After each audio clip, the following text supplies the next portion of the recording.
Hello, magandang hapon. Ayan, magandang hapon guys sa inyong lahat. Ayan, andito tayo ngayon sa aming shop. Ayan guys, nakikita niyo yung mga materials. Ayan, siya nga pala guys, welcome to my channel. Ayan, maraming salamat sa panonood niyo sa aking mga video din. Ayan, at nawa marami kayong matutunan din sa mga mga binablog ko na mga kuha kung saan pamamasyal. Ayan, dito ngayon tayo sa aming trabaho.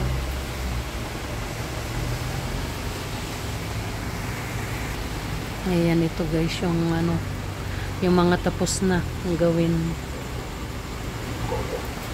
Ayan. Ayan, maraming kasama yan. Mga 8 motor sila. Yan na ipinagawa sa amin. And yan. Ayan, bagong rewind yan. Kaya yan, bago yung wire niya. Tapos ito naman guys. Yan. Hindi pa tapos. Yan, ganon din yan. I-rewind ko.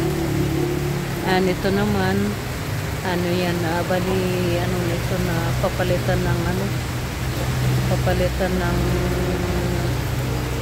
yung butas na yan na yung parang yung nagpapampa barbula. Ayan. Ayan yung kulang niya dyan. Ayun pala yung nasira na papalitan. Tapos yan naman ng mga motor na 5 horsepower. Yan ang mga ginagamit guys na sa pang-pistisan, sa pang-minas. Ayan, 5 horsepower dynamo. Tapos yung sa baba naman niya, yan ang welding. Tapos yan naman yung isa, yan yung pangbuhat ka. Yung may mga mabibigat na bubuhatin tulad ng generator o yung gamit sa building na mga bakal. Yan ang ginagamit pa. Hoist motor yung gamit niya. Tapos ito naman dito guys, itong malalaking blower, yan gamit din ito sa minas. Ayan, malalaki sila, 5 inches. Ayan, tatlo ito guys, na mga blower. Yan, ginagamit ito doon, sa loob. Nagbubuga siya ng hangin para makahinga yung mga tao doon na nagtatrabaho sa minas, sa loob ng minas. Yan ang gamit ng blower.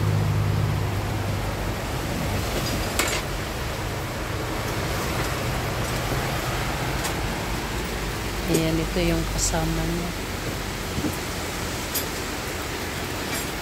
Ito dito yung hitsura ng loob namin kasi puro nga bakal.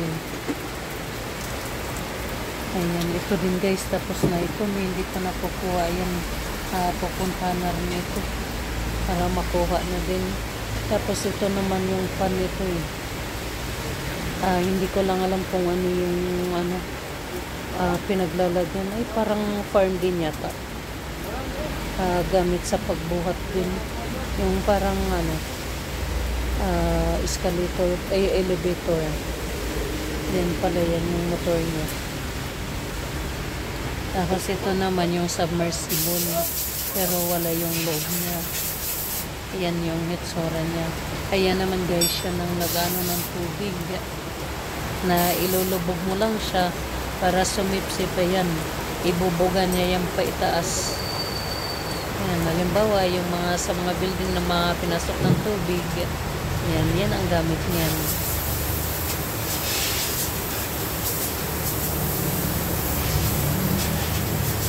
Tapos ayan, marami kaming stock sa ayan, mga tapos na rin yan guys na mga motor. Ayan, gumawa kami ng stampede dahil para mas mailagay sila, mas masalansang.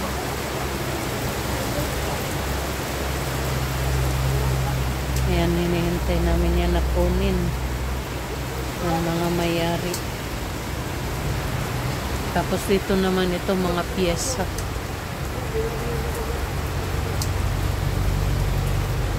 Ayan. Ito yung loob ng shop namin. Kasi nga tala tayo sa bakal-bakal. Tapos ito naman yung mga wire.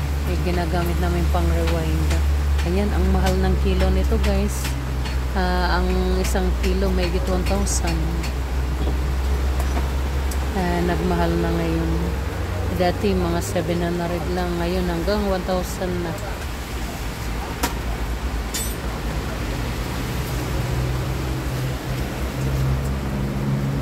Ayan, tapos na rin ito. Ayan, punta tayo dito sa labas. Ipapakita ko sa inyo yung ang ginagawa nila na para mabuo yung isang motor. Ayan, ito nga pala dito sa amin ngayon, umuulan. Hapon na kasi mga alas 2. Alas 2 na ng hapon. Kanina, naman guys, walang ulan. Pero medyo makulimlim na din. Ayan, papakita ko sa inyo yung ginagawa nila. Ayan, tumutulo pa oh. Ayan, may tulo sa loob ng bahay, ay ng shop. Nasa pa siya oh. Nasa pa ng kuryente, mabuti na lang. Nakabalot ng ng plastic yan, yung kasi kuryente yun eh.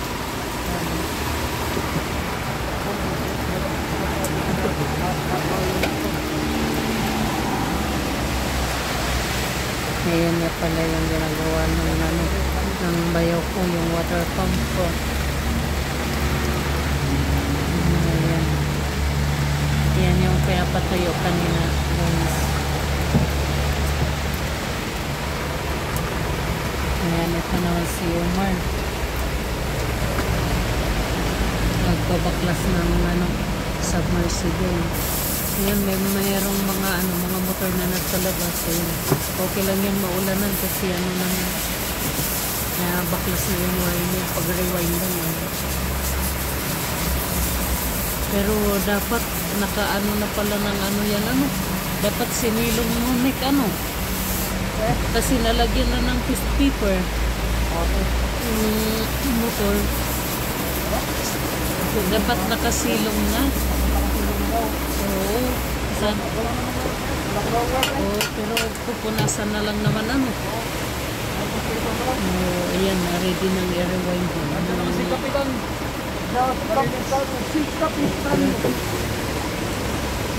para tayo naman.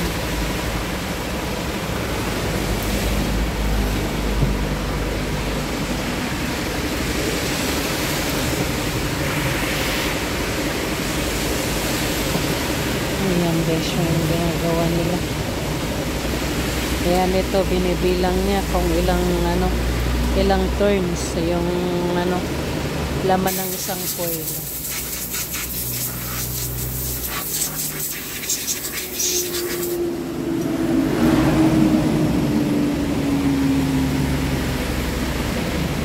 Yan ang submersible pump. Tapos ito naman ay electric motor. Ayan, dinudugtungan na ng wire. Anong pangalan doon? Yung yung wire nick? Anong pangalan? Yung linya? Hindi ba linya?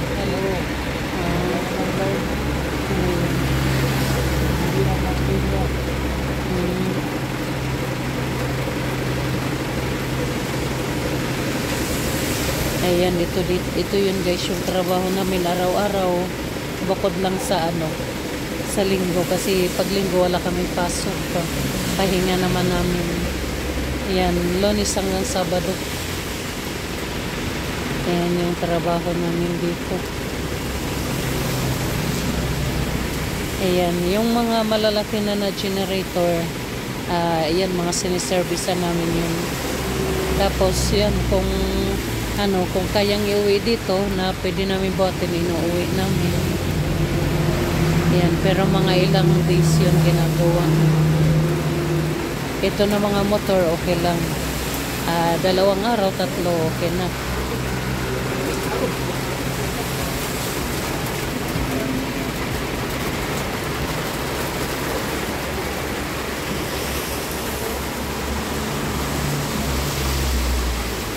Yan, ito naman guys yung compressor namin. Yung lilinisan yung loob ng motor, bubugahan nito. Yan, tapos ito naman yung motor ng sa bakery. Yan, hindi ko lang alam kung ano yung ginagamitan doon kasi maraming klaseng motor yun yung ginagamit nila. Kung pwede ba sa sa slicer o dun sa pagmasa yun. Hindi ko lang alam guys. O sa slicer. Yun pala nasabi ko kanina.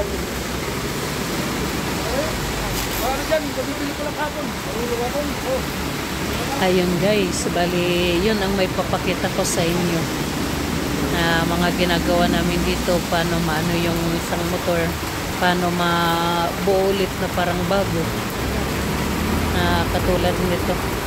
Kasi kung bibilhin mo yan guys, mahal din. Kaya yung ginagawa ng iba, pinapa-rewind na lang sa amin. Siguro pag yung talagang kailangan agad nila, yan, bumibili sila. Kasi mas mas mababa pa rin ang namin, yung paggawa namin dito kaysa yung bago. Kaya yan.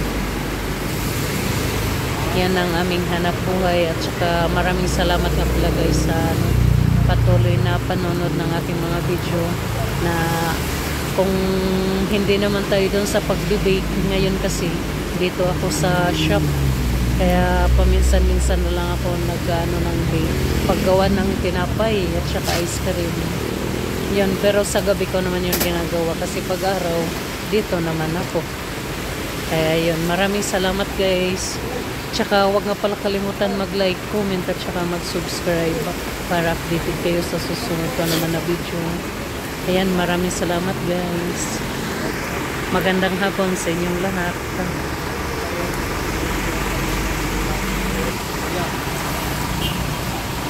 Ayan guys, for today's video, dito tayo sa Shopee.